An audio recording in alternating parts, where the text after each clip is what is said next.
Hi friends, మరి 7వ తేదీ టెట్లో ఆఫ్టర్నూన్ సెషన్లో వచ్చినటువంటి ఇంపార్టెంట్ 60 బిట్లతో మొత్తం చూద్దామండి. అన్నిటికీ కూడా ఆన్సర్లు ఉంటున్నాయండి, కాబట్టి దయచేసి లైక్ చేయండి.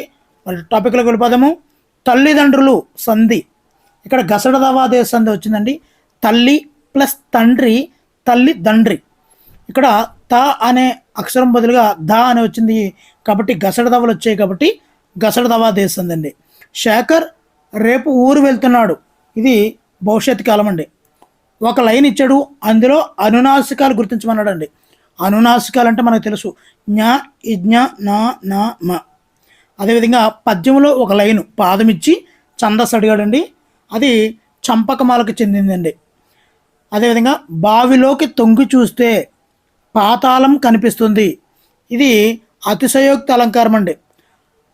అదేవిధంగా ఆ చెట్లు ఆకాశాన్ని తాకుతున్నాయి అంటే అది అతిశయోక్తి, ఉన్నదానికన్నా ఎక్కువ చేసి చెప్పడం అండి. కన్ను బుద్ధి నానార్థమేది అంటే దర్శనం అండి. దర్శనం. ఆకాశంలో విహరించేది ఏమిటి? విహంగం. విహంగం అంటే పక్షి అండి. బుద్ధిహీనుడు అంటే బుద్ధి చేత హీనుడు తృతీయ, ఇక్కడ చేతం చేయని తోడంతో వచ్చింది తృతీయ విభక్తి అండి. వచన లింగం శూన్యంగా ఉండేవి ఏంటంటే అవ్యయాలండి, అవ్యయాలు. మరి ఎపప్ ఆంధ్రప్రదేశ్ ఎడ్యుకేషన్ ప్రోగ్రామ్ సూచించినటువంటి సూత్రాలు ఎన్ని అంటే 5 అండి, 5. మరి స్ప్రెడ్ సినోనిమ్ అడిగాడండి, ఎక్స్టెండ్ అని అర్థం అండి. స్ప్రెడ్కి సినోనిమ్ ఎక్స్టెండ్. అదేవిధంగా కాంప్లెక్స్ టు కాంపౌండ్ సెంటెన్స్లో అయితే అడగడం జరిగిందండి, కాంప్లెక్స్ టు కాంపౌండ్. అదేవిధంగా కస్టమర్ స్పెల్లింగ్లో అయితే ఖచ్చితంగా అడుగుతున్నాడండి. లాస్ట్ టైం కూడా అంబాసిడర్ అని అడగడం జరిగిందండి. అదేవిధంగా సెంటెన్స్ ఇచ్చి పాస్ట్ పర్ఫెక్ట్ టెన్స్లోకి మార్చమంటున్నాడండి. అదేవిధంగా స్ట్రక్చర్ ఇచ్చి పాస్ట్ పర్ఫెక్ట్ ఐడెంటిఫికేషన్ చేయమంటున్నాడండి స్ట్రక్చర్లోని. అదేవిధంగా డైరెక్ట్ మెథడ్కి గ్రామటికల్ మెథడ్లో లోపాలు సరిచేసి వచ్చినటువంటి మెథడ్ ఏంటి అంటే బైలింగ్వల్ మెథడ్ అండి. దానికి సంబంధించింది కూడా ఇవ్వడం జరిగిందండి. అదేవిధంగా భావావేశ రంగానికి చెందనిది మొత్తం ఒక 3 భావావేశ రంగానికి చెందింది, ఒకటి జ్ఞానాత్మ రంగానికి ఇచ్చినప్పుడు ఆడ్మ్యాన్ అవుట్ రూపంలో దాన్ని వేరు చేయాల్సి ఉంటుందండి. అదేవిధంగా ఎరిక్సన్ యొక్క క్రీడాదశ చాలా చాలా ఇంపార్టెంట్ అండి, ప్రతి ఎగ్జామ్లో కూడా పడుతుంది, మీరు గమనించారు.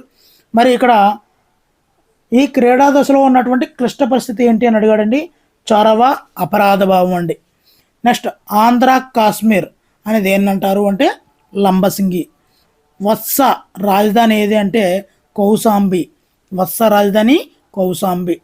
ఇక్కడ పరివర్తన అనేది అనే పాఠం ఏ ప్రక్రియకి చెందుతుంది అంటే కథ అనే ప్రక్రియకి చెందుతుందండి. మరి మానవ స్వభావం ఇతివృత్తంగా గల పాఠ్యాంశం ఏది అని అడిగాడండి. మరి 7వ తరగతిలో అయితే మాయా కంబలి, 10వ తరగతిలో అయితే భిక్ష అనే పాఠం అండి. మానవ స్వభావం ఇతివృత్తంగా ఉన్న పాఠాలండి. మరి ఇతివృత్తాలకి షార్ట్ కట్ కోడ్ రూపంలో పెట్టానండి, డిస్క్రిప్షన్లో లింక్ ఉందండి, అక్కడ చూడండి.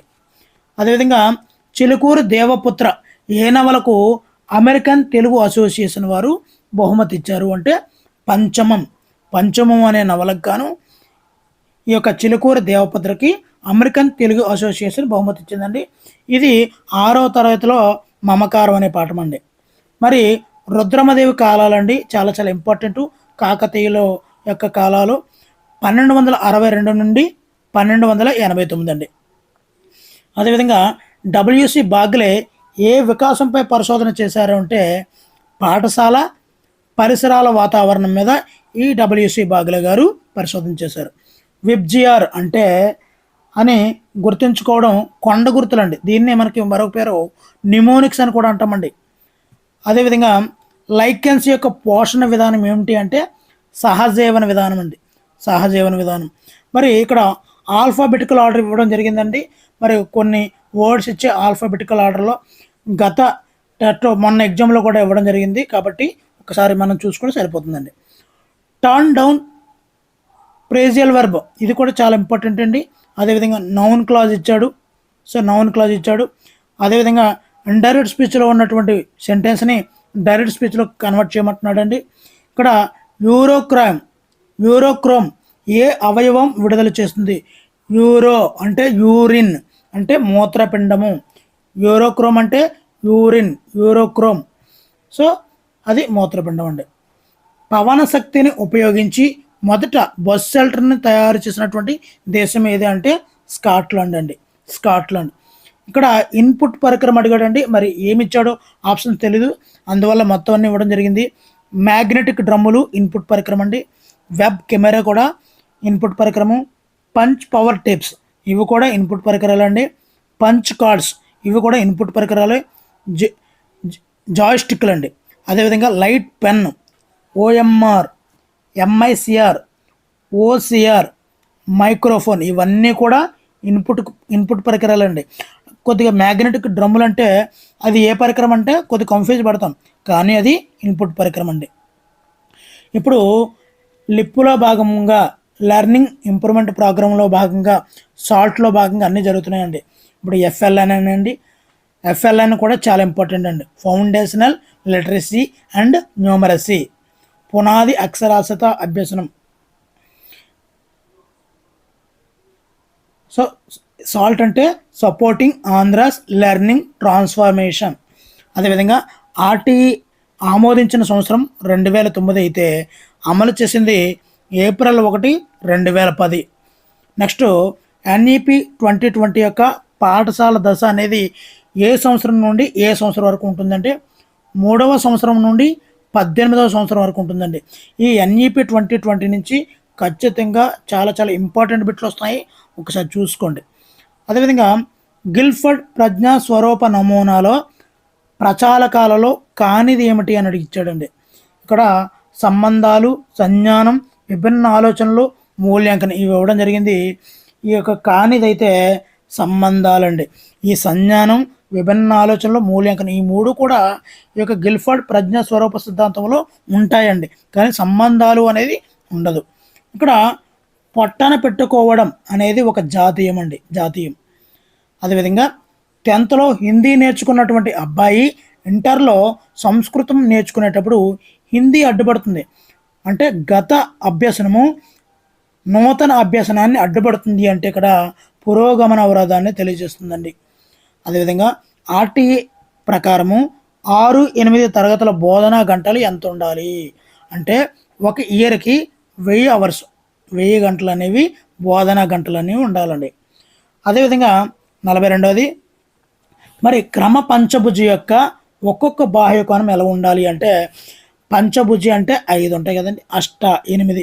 సో ఏదైనా పంచభుజి అడిగారు కాబట్టి 5 చేస్తామండి, 360/5 చేస్తాం. అదే చతుర్భుజి అడిగాడు అనుకోండి 360/4, అష్టభుజి అడిగాము అనుకోండి 360/8. సో ఈ విధంగా చేస్తే బాహ్యకోణం యొక్క విలువ వచ్చేస్తుందండి. అదే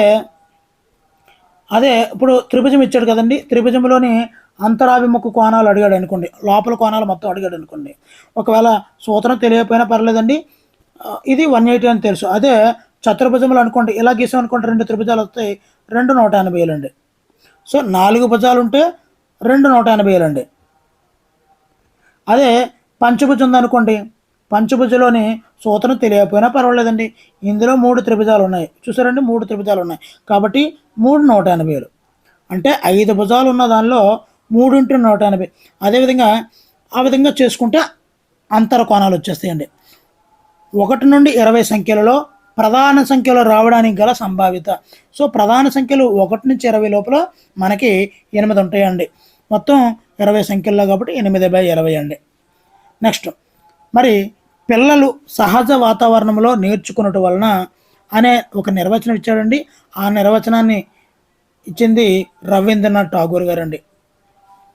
అదేవిధంగా నిగమన ఆలోచన విధానం అనేది ప్రత్యేకము నుండి సాధారణం అండి. నిగమన ఆలోచన విధానం అనేది మరి సూత్రం నుండి ఉదాహరణ వైపు కదా, సూత్రం నుండి ఉదాహరణల వైపు నిగమనం, ఆగమనం అనేది ఉదాహరణల నుండి సూత్రం వైపుకు.